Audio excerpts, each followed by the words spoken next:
ये गठबंधन अब खात्मे की ओर बढ़ गया है। अब इस गठबंधन में कोई दम नहीं है और मैंने जो बोला था उस बात लगता है सत्य होने वाली है।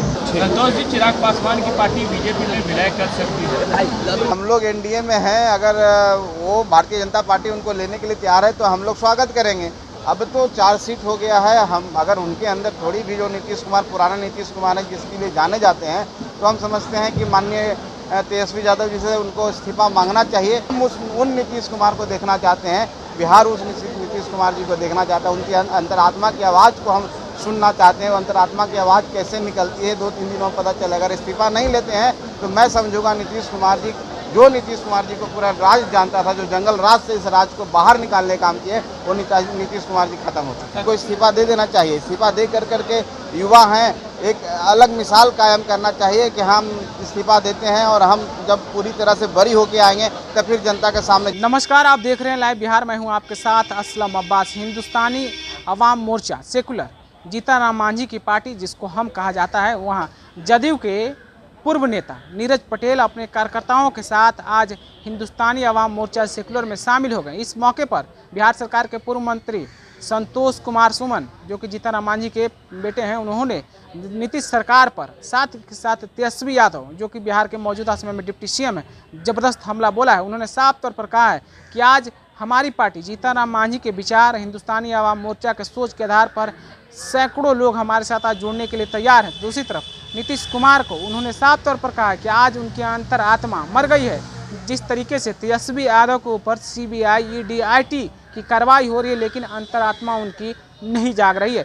साथ ही साथ एनडीए में नीतीश कुमार की क्या वापसी हो पाएगी, इन सवाल पर संतोष मांझी ने साफ तौर पर कहा है कि अगर नीतीश कुमार का फिर से एनडीए में वापसी होता है तो हिंदुस्तानी अवाम मोर्चा स्वागत करेगी। जरा सुनिए संतोष कुमार मांझी क्या कुछ बोल रहे हैं। जी, आज हमारी पार्टी का हिंदुस्तानी अवाम मोर्चा सेकुलर का मिलन समारोह है और इस अवसर पर हम लोग के साथी श्री धीरेन्द्र कुमार उर्फ नीरज पटेल जी, जो जनता दल यूनाइटेड में पटना जिला के जिला उपाध्यक्ष थे और पूर्व जिला परिषद के सदस्य हैं, हमारी पार्टी की सदस्यता आज ग्रहण किए हैं और एक ऊर्जावान नौजवान हैं और हम इनको जानते हैं। हम लोग बहुत अच्छा काम करते हैं, सामाजिक क्षेत्र में इनकी अलग पहचान है और जिस क्षेत्र से ही नहीं पूरे बिहार में इनका एक संगठन है, इनका खास करके सामाजिक संगठन है।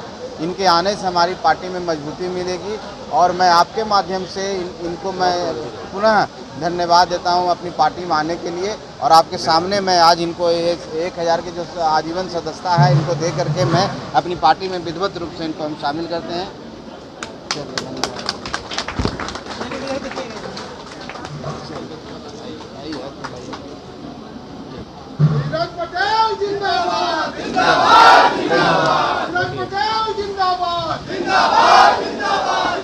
सर, क्या कुछ कहेंगे?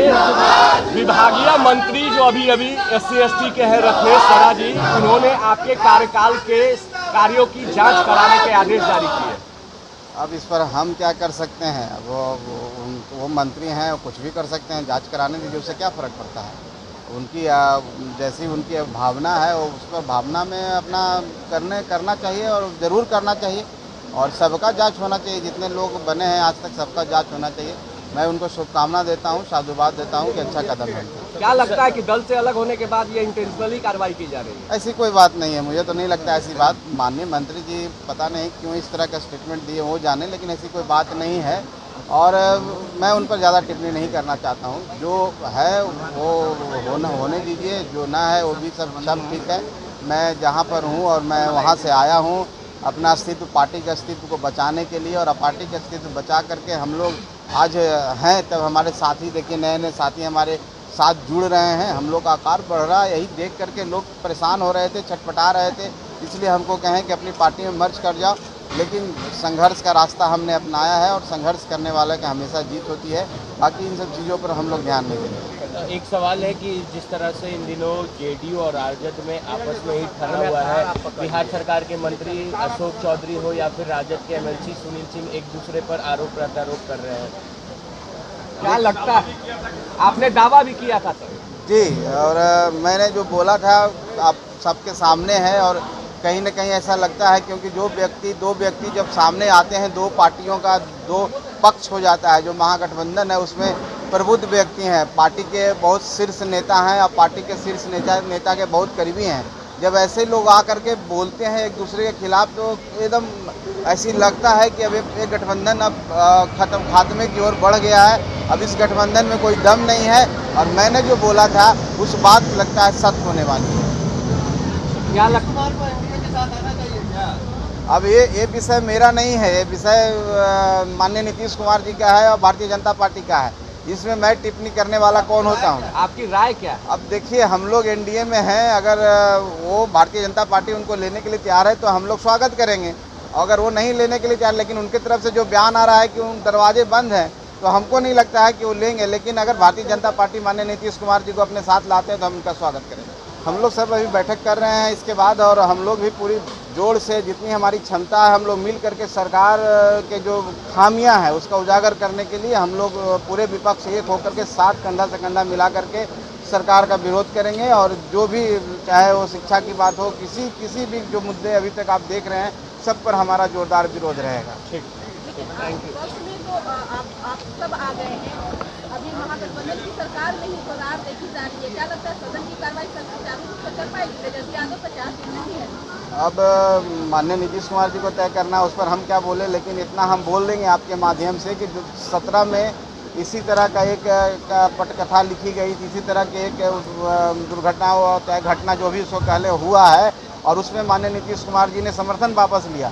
अब तो चार्जशीट हो गया है। हम अगर उनके अंदर थोड़ी भी जो नीतीश कुमार, पुराना नीतीश कुमार है जिसके लिए जाने जाते हैं, तो हम समझते हैं कि माननीय तेजस्वी यादव जी से उनको इस्तीफा मांगना चाहिए और उन लोग इस्तीफा देंगे नहीं। तो अब तो हम लोग तो करेंगे ही, हम लोग तो मांग करेंगे, हम लोग विरोध करेंगे। ये देखना है कि नीतीश कुमार जी जो मेवालाल चौधरी हों, चाहे जीतन राम मांझी हों, ऐसे बहुत सारे नाम हैं जो 0% करप्शन की बात करते हैं, करप्शन के खिलाफ 1% भी नहीं रहते हैं। और किसी पर आरोप भी लगता है, किसी पर कहीं से एक FIR भी होता है तो उसको कहते हैं आप रिजाइन कीजिए। यहाँ पर तो बहुत सारे 2-3 आरोप लगे हैं, FIR हुए हैं। अब ये कैसे लेते हैं? हम उन नीतीश कुमार को देखना चाहते हैं, बिहार उस नीतीश कुमार जी को देखना चाहता है। उनकी अंतरात्मा की आवाज़ को हम सुनना चाहते हैं। अंतरात्मा की आवाज़ कैसे निकलती है 2-3 दिनों में पता चलेगा। अगर इस्तीफा नहीं लेते हैं तो मैं समझूंगा नीतीश कुमार जी, जो नीतीश कुमार जी को पूरा राज जानता था, जो जंगल राज से इस राज को बाहर निकालने का काम किए, वो नीतीश कुमार जी खत्म होता है। क्या संतोष सुमन जी तेजस्वी से इस्तीफे की मांग करेंगे?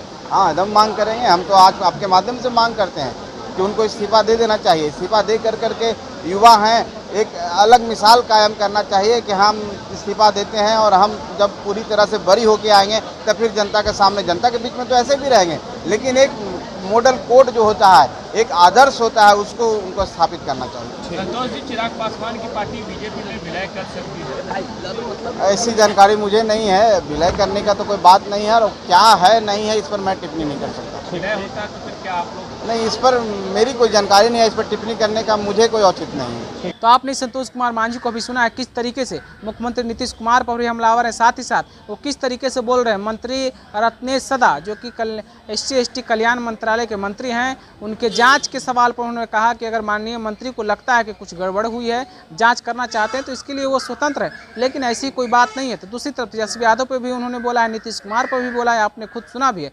आप अपनी राय क्या रखते हैं? क्या सचमुच में संतोष कुमार सुमन के मंत्री रहते हुए विभाग में भ्रष्टाचार हुआ है? क्या सचमुच में तेजस्वी यादव को सरकार से इस्तीफा दे देना चाहिए, या नीतीश कुमार अब RJD के दबाव में काम कर रहे हैं, नीतीश कुमार अब सिर्फ नाम के मुख्यमंत्री रह गए? इन तमाम सवालों को लेकर जवाब आप अपने कमेंट के रूप में हमें जरूर पहुंचाइएगा। दूसरी खबर के लिए बने रहिए लाइव बिहार के साथ। आपका बहुत बहुत शुक्रिया। लाइव बिहार YouTube पर सब्सक्राइब और Facebook पर लाइक जरूर करें।